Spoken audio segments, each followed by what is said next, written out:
Hey guys, and welcome to episode 2 of the Fit Parent podcast. As I have explained before, we're going to change things up a little bit with this section. It's a secondary show, so the Garage Athlete show is still carrying on, but this is just a secondary thing for myself and a few other probably regular guests to come on and talk about all things parental fitness, balance, career, like whatever it is. If you are a parent and you are aspirational, like we want to hear from you. We want to hear how you're finding that balance in life. So on that note, we have Furkhan. Furkhan is a psychologist in training. As he likes to put it, he's on his way to becoming one. He is a coach in terms of what would you class your coaching service as? Is it, because you say that it's to help men build self-love, so is it more like life coaching? Yes.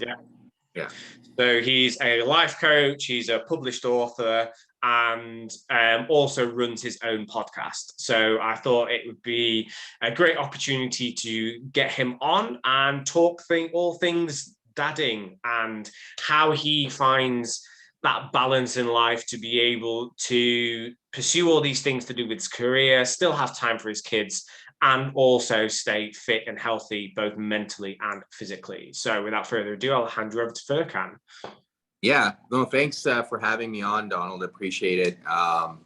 So for me, career-wise, I work full-time in oil and gas as an engineer, and I'm trying to become a psychologist, so training for that, going to school part-time. So my schedule is fairly busy with that, but physical health is definitely a top priority for me. I'm a father to a 9-year-old boy. So my situation's a little bit different. I'm a single dad, so I get my son on weekends. So that gives me a lot of time during the week to focus on my physical and mental health. But yeah, that's a little bit about me. Perfect. So you've mentioned your son is 9 years old. So is that stage where there's lots of extracurricular activities to do on a weekend? Is he playing well, I'd call it football, but I'm guessing you'd call it soccer, being in Canada. Like, what sort of activities do you like to do with your son on a weekend? Yeah, so my son plays hockey in Canada. We have ice hockey, so he plays that. He's finished his season for now. So typically in the spring and summer, he'll do swimming. So while he's doing his swimming classes, I end up doing laps. So any opportunity I can get to burn some calories, I'm all over it, even when I have him. But yeah, he's a fairly active kid, so we'll kick the ball around, even if there's nothing else going on, go play some basketball. Because I enjoy playing sports, it's something he enjoys too. So that gives us something to bond over, and we continue to do that during our time together. I think that's a really important point you've made there, is in that you're almost leading by example. So as you said, because you enjoy sports, because you enjoy physical activity, and from an early age, that's been a priority for him. It just means that he's then going to grow up with that being the norm. And I think that's what a lot of people forget, is that kids learn best by watching.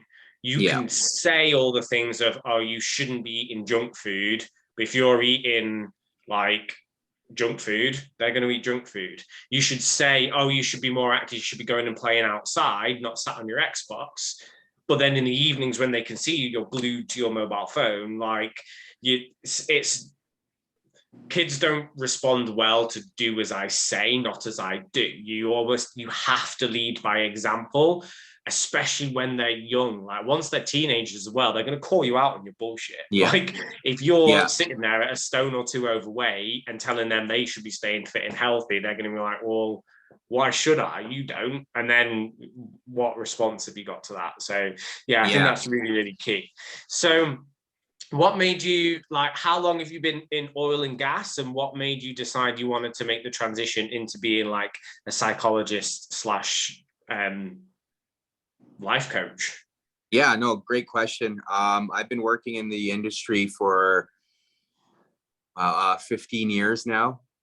So it's Okay. been a while, but a few years ago, I started going through some questions of my own around my own purpose, especially when my son was born. So like 9 years ago, I started really questioning whether or not am I living my life purpose out, or like it doesn't really make sense to be working for a corporate company and not directly impacting the lives of people. So I started toying with those ideas. And then when I started going through my divorce, I went for therapy. I had to do a lot of inner healing and work on myself. And part of that, going for therapy made me realize how valuable it is. So finally, I was able to put the pieces together of, okay, well, how can I give back to people? And I realized a lot of men suffer like myself, whether it's divorce, job security, it could be many stressors that men deal with, but don't really know how to talk about, don't know how to get help, are afraid to even talk about it. So then I made that my kind of purpose in terms of, okay, well, I'll become a coach and then I'll train to become a psychologist where I can help these men who are struggling in their own ways. And then, my friend and I, we started our own men's group where we live, and it's been impactful just to see the difference it's making in the lives of the men that are even coming to these groups. So all in all, I feel like I'm on the right path, but that was kind of the motivation behind it. I think you're completely right there. I think like the pandemic and lockdowns has only further highlighted how, as a man, you become very isolated. Like you go through life when you're at school and college, you've got your group of friends, especially if you're into sports. Like that's how we socialize, that's how we make friends. Like, yes, however, for myself, since I've left university, which is 2022, it's 10 years ago now, I can count the new friends that I've made since college or uni on my hands. It's less than yeah, 10. Like women just seem to socialize and create new friend groups kind of like wherever they go, whereas men just don't seem to do that in the same way. So what happens is you get further into your career, your friends have gone off and they've got their families, and you don't make time to nurture those relationships, and you just become dad. And that's yeah, it. Like you literally go to work, earn money, come home, maybe spend some time with your kids, spend a little bit of time with your wife, go to bed, rinse yeah, and repeat. And yeah, what happens is then, as you said, you get to a certain age and you start to think about like your life's purpose. Like, am I living up to my true potential? You start putting on some body fat because you're not exercising. When you're in a relationship, you're comfortable, so you don't really need to be working on yourself to make yourself appealing to the opposite sex because yeah, you're married. Like they're there, it's fine. Like I don't need to work at this, they're always going to be there, sort of thing. And it just, people get stuck in that comfort zone, and it's only when it's 5, 6, 7 years down the line and they look back and go, what happened? Like, I'm here on my own, I'm in a job that I don't really like, but I need to provide because I am the provider. I need to make sure that my wife and kids have got a roof over their head, they've got food on the table. Like these roles that we are given are just there. And then we forget about self-care. Our own self-care goes to the back of the queue. It goes work first because I am the provider, I've got to bring home the bacon. Then family, whatever's left of me is family. And myself is that last level. But what I find is when your self-care, your training, your exercise, your fitness, your nutrition, your sleep, your stress management, when all that is an afterthought, it doesn't get done. And what yeah, happens is you become less and less productive. So that 30-hour week work week becomes a 40-hour week, becomes a 50-hour week, becomes a 60-hour week, because you can't get your shit done because you just can't, you're not functioning yeah, on yeah, you're trying to run a car on 3 gears instead of 5. yeah, And it's only when your relationship and your body and things like, you can run like that for 5-10 years and doesn't really have any problems, but you'll start to notice it when your relationship starts to break down, when you have a diabetes scare or you have a heart attack or something like that. Like, oh, you still there? Yeah. That's all right. I lost you for a second. I think you've muted yourself. There we go. I'm back. So yeah, I think it's really, really interesting that essentially you've gone through that phase yourself. You've gone through that period of healing, of taking that time to look inwardly and come out the other end and gone, you know what, this is something that more men need to know about, and that you're providing that service. So how have you found kind of being in this arena? Like, are people accepting of it? Obviously, it's kind of new. So I find a lot of men don't really like talking about this sort of stuff, but there is a certain breed that, and it's becoming a larger group now. Yeah, no, it's becoming very common. And to your point earlier, what I do want to highlight is, as men, I agree with you 100%. You know, you kind of like finish school and then you start working. It's harder to make friends. And as men, I find we try to gravitate towards men who we share something in common with. So on the surface, you know, it's either sports or it's the activities we do. And then beyond that, we don't really get into the deeper level of it. So through the men's groups I've been attending, you know, again, on the surface, I don't really have much in common with these men. But when we start talking about our emotions and we talk about some of the daily struggles we go through, whether it's regarding our children or life in general, you start recognizing that you have so much in common with these men. And like I said, on the surface, there's really nothing in common. So once you start building those relationships and those bonds, you can actually start accumulating a lot more friends where you can have conversations on a deeper level. And I think as men, we all need that, because we had that hundreds of years ago where men were talking about these things, but now we don't. So it's getting back to that. And I think once, at least what I've experienced is, once men get over that hump of vulnerability, once they feel safe, once they feel that, hey, I can trust these guys with my feelings, they start responding positively too. So to your question, at least based on my experience, once the guys are ready to talk about those things, they feel a lot more comfortable. But yeah, there's definitely still a stigma around, even for the man to show up. And you know, that's kind of been my goal, is to try to normalize these conversations and encourage the men to show up and have these discussions. And when they do, they feel a lot better. So yeah, but definitely a lot of work to do still. Yeah, cool. So circling back around to you personally, so when it comes to your own like health and fitness, like, do you have a set routine that you do? Are you a runner? Do you do weight training? You already said that you swim, kind of like when your son's doing that. So what would a normal like exercise week look like for you? Yeah, so as I mentioned, physical health is definitely one of my top 5 priorities. And I don't really negotiate on my schedule as far as whatever routine I've built in. So over the course of the week, I will do weight training 3 times a week. I will do yoga once a week, because I find, like, you know, with weights, your body gets tight. You need to like stretch and be flexible. I try to run twice a week, and then I'll play hockey once a week. And then, yeah, so, you know, obviously there's certain days where I'm doing 2 activities. And then I will do cold plunges once a week, just to make sure I'm recovering from all the sports I'm playing and the running.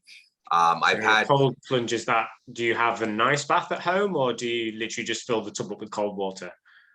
So my gym has a ice bath that so I'll work out and then I'll go sit in there after, and then I do the hot tub, cold tub, steam room. I do a full cycle, just keep shocking my body. But yeah, that, I feel like doing the maintenance, like the cold plunges and the hot yoga, really keeps me or allows me to recover so I can continue to do the weight training and play the sports and the running. So it's finding that right balance, but that's over the course of the week. I take 1, maybe 2 days off just to recover and do nothing. Those are my days where I'm just, maybe I'll sit on the couch, maybe watch TV, or read a book. But yeah, those are recovery days. Okay.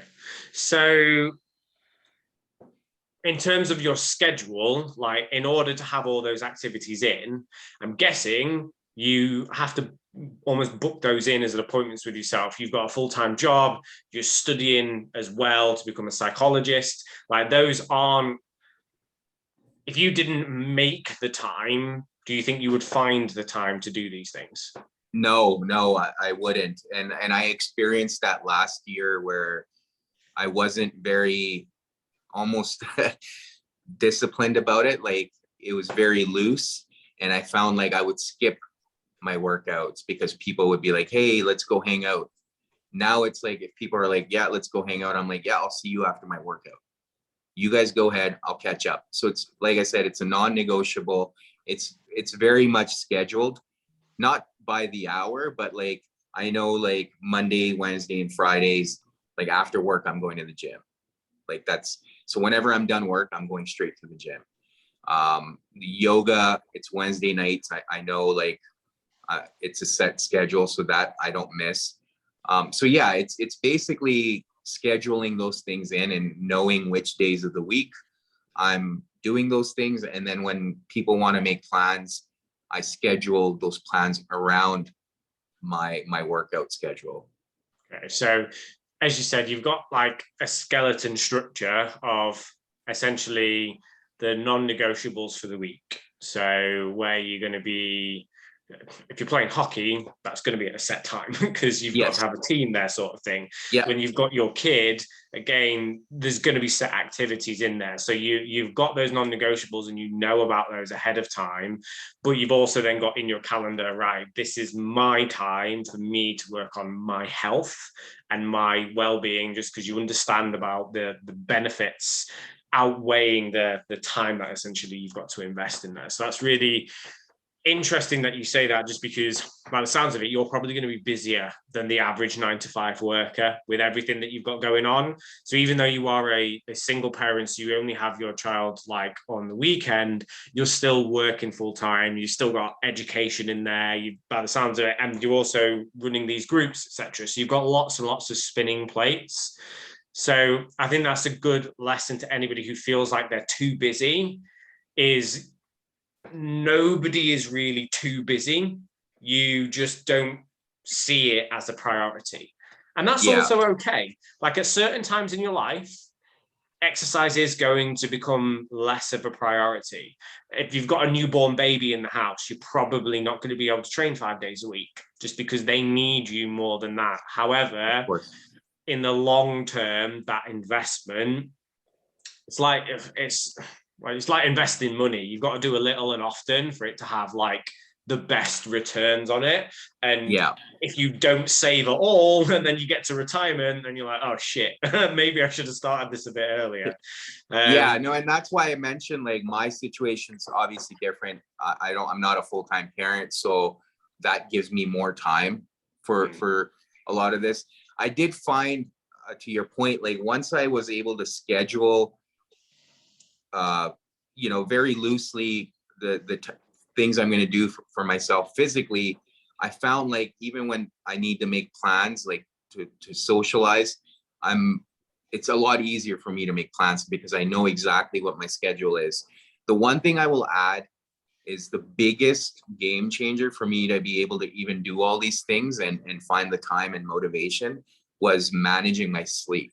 And I think people truly underestimate the value of sleep because a lot of people feel like they can do more by sleeping less, but I believe it's the opposite. I'm able to do more by sleeping more.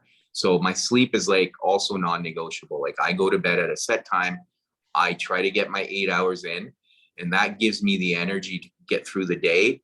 And I also have the focus to be able to accomplish all the things that I've set out for myself on any given day.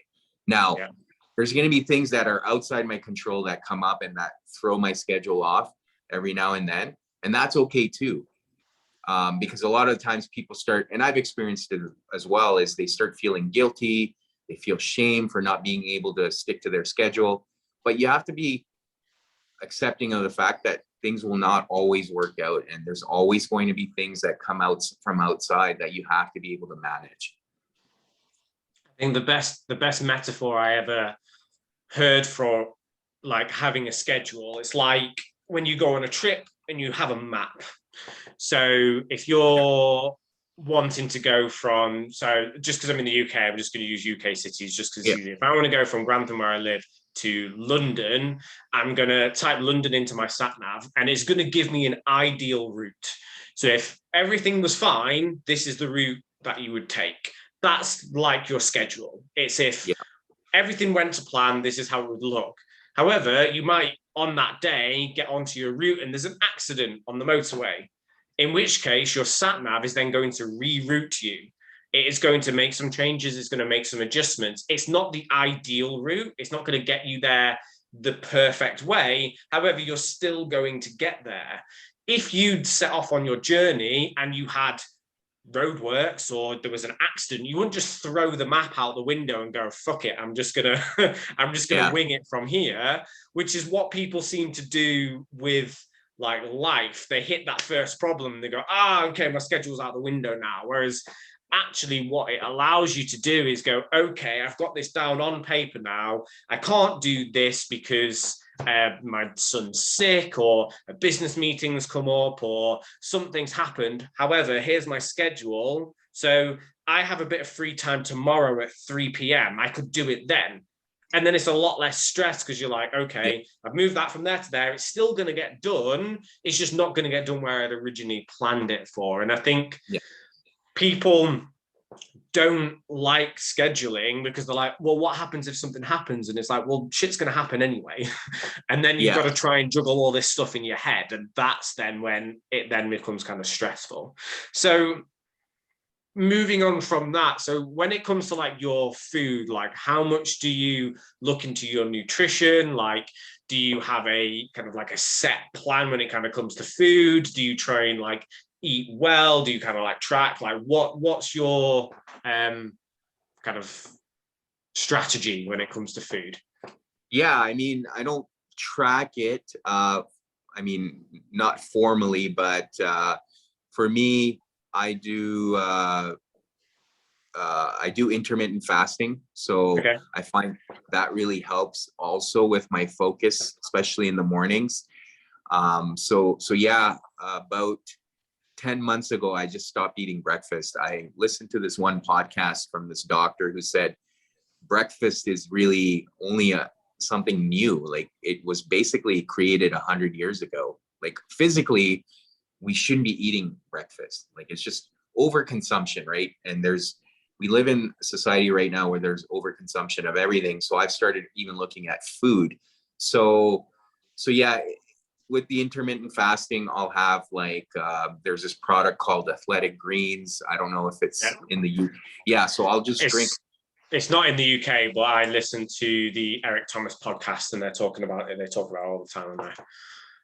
Yeah, so basically what Athletic Greens is, it's powdered form. It's got 75 nutrients and vitamins that you need. It's really good for your gut microbiome, which is a huge thing for your overall well-being and your brain functionality. So I'll drink that. I have a couple of supplements, and then I'll try to have lunch around 1 or 2 p.m. So I'll eat something like either white meat, whether it's fish or chicken, with a salad. So keep it very light. And then in the evenings after my workout, I'll typically have a smoothie. I've got so much stuff in my smoothies, but just typically it'll be protein powder, bunch of other stuff. And then that's it. Like I'll try to avoid having a full meal in the evenings and then try to stop eating by 8. So then I can go to bed by 10 and then repeat that cycle. So I'm very mindful of what I'm putting into my body. I don't necessarily track it because I know some people track their protein consumption, their carb consumption. I don't track it down to that level of detail, but definitely very mindful. I've cut out refined sugars and most junk food from my diet. Like I don't even keep that stuff at home. So Yeah. I know when my son visits, he gets pretty bored with all the healthy stuff I have here. It's one of those where, as you said, when you're eating like that, you don't really need to track, just because there's no refined carbohydrates in there. So that's when you say that people tend to overeat. They're tending to overeat because of the signals essentially that go into their brain, and Yeah. the stuff that they're eating digests far too quickly. So it's one of those things where the average person can't rely on their hunger signals to tell them when they need to eat or not. Whereas for yourself, you're eating you've got plenty of protein in there. Sounds like lots of fiber, lots of greens. Like there's no need to track, because you're not kind of like over consuming. And in terms of kind of like your goals, I'm guessing not aiming to build a massive amount of muscle mass. So it's more just, right, I've got to keep my body fit, healthy, and ticking over, in which case you don't need to be consuming that much food. No. The intermittent fasting thing, for myself, the jury's out on it. Like, it works for you and your lifestyle. Like, and I just know for me, if I skip breakfast by 10 o'clock, I'm really moody. But I eat 6 meals a day because I'm a bodybuilder. So it's different strategies for different people, and I can see how it would work. And it's for yourself. And so are you having that green shake and something and your supplements like first thing? Yeah. So you're having that instead of breakfast, essentially. But you're putting nutrients and stuff to help heal your gut in first thing. Whereas I know people that just drink lemon water and think that that's cleansing because they're having that instead of breakfast. Yeah, no, I agree. I think it really depends on your lifestyle and the choices you're making. So yeah, in your case, if you're bodybuilding, you're burning so much energy, you need to replenish it, right? And for me, I'm not burning a lot of energy in the morning. Yeah, I do my weight training in the evenings. That's when I need like my protein shake. But yeah, I found personally with the intermittent fasting, I'll still drink coffee. Like I'll drink water and coffee. I'm not just eating food. That's the only difference. But yeah, so the coffee is a huge crutch for me. I know without coffee, I get moody, like you mentioned for yourself. I can definitely get cranky if I don't have coffee first thing in the morning. But yeah, I think for me, that's helped. The other thing I'd like to mention is, this is not something that I'm like doing 7 days a week, every day. I do occasionally will go out for dinner, or I will go out for lunch, and I won't necessarily stick to that same diet. Like I'll try to order something that I know I would enjoy. And then occasionally I will have a cheat day, especially with my son. It's hard. So, we'll go to the movies, we'll have popcorn with butter. So there are exceptions every now and then, but for the most part, that's kind of my routine. That 80-20 split, isn't it? So Yeah. you're I don't want to say good, but you're keeping those single ingredient whole foods, like the things that everybody knows they should be eating 80% of the time. And it allows you that flexibility of 20% that you can go out, enjoy yourself, and you're not going to be getting those feelings of guilt, etc. So yeah, that about covers it kind of like on my end. We've gone over kind of like your schedule, your training, your nutrition. So is there anything else that you would like to cover, Furkhan? Yeah, I think the one important thing, and I know we talked about it before we started recording, was mental health as well, right? And the whole pandemic around mental health, and you can probably attest in the UK, mental health for men is a huge concern with suicide rates and all that. I think within everything I do, I also make time for my own mental health. Like I mentioned earlier, I go for therapy. I used to go a lot. Now it's more on a predetermined frequency, especially to work through issues. I do meditate before I go to bed. I meditate first thing in the morning just to ground myself. And then, I will journal on a regular basis too. I find journaling is very valuable for me to work through a lot of feelings and emotions that come up throughout the day. I will make note of them. And then when I do find time to journal, I'm able to process them. And the reason why I mention all this, especially for dads that are listening, I think a lot of dads find guilt and shame in a way when they're not spending enough time with their children. I think there's a lot of guilt around prioritizing these things over time with family sometimes. But it's important to know that if you're not really whole and you're not feeling good about yourself, you're not going to be a good parent to your child. You're going to carry a lot of stress that you're going to project onto your child. You're going to be carrying a lot of resentment. And by doing these things, you're going to be, I find it, even when I have, again, my time with my son is limited, but when I do have him, I'm fully present. There's nothing that irritates me. I don't get stressed. I'm able to give them the best of me. And I think that's what our children want. And it's getting our mindset around quality over quantity. Yeah, I can 100% agree with that. Like when your self-confidence is low or you're not managing stress physically or mentally, like it, we've all had it when we've had a really long day.